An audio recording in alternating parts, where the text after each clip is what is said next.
Pogledajte moje paprike, težina, sjaj, puna struktura. Ovo nije sreća niti posebna sorta.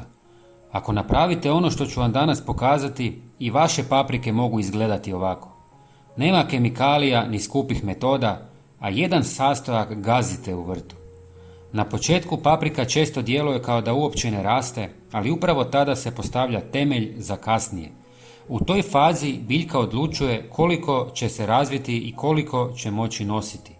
Ako tada dobije ono što joj treba, kasnije sve ide lakše i prirodnije. Ako se taj dio zanemari, biljka može izgledati pristojno, ali kad dođe vrijeme plodova, vidi se razlika. Zato je važnije kako krenete nego što pokušavate ispraviti kasnije. Ova kombinacija pomaže upravo u tom prvom koraku. Prvi sastojak je važan, ali način na koji se priprema je još važniji. U posudu ulijte oko pola litre tople vode. Znači važno je da je topla, a ne hladna ni vruća.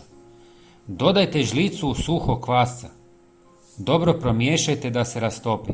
Kvasac ne djeluje direktno kao gnojivo, ali mijenja dinamiku u tlu, pa biljka lakše dolazi do hranjivih tvari. Zbog toga paprika brže razvija korijen i izgleda ujednačenije već od početka. Sada dolazi sitnica koju mnogi preskoče, a bez nje cijela stvar nema pravi učinak. Dodajte pola čajne žličice meda ili šećera i promiješajte. To je ono što pokreće cijeli proces. Bez toga smjesa ostaje slaba i ne daje puni rezultat. Kada se doda malo slatkog, sve se aktivira i biljka kasnije reagira puno bolje, što se vidi na čvrstoći i boji listova. Ali to nije sve. Sljedeći sastojak svakodnevno gazite po dvorištu, a ni ne znate koliko vrijedi. Dodajte žlicu usitnjenog maslačka. On u vodi otpušta kalij koji je važan za formiranje plodova, ali i druge minerale koji pomažu biljci da ostane stabilna. Kad ta tekućina dođe do korijena, paprika to brzo iskoristi i kasnije daje konkretnije plodove. Maslačak mnogi smatraju korovom i zanemaruju ga, a pravo je blago za biljke. Ostavite smjesu neko vrijeme da odstoji kako bi sve iz sastojaka prešlo u vodu.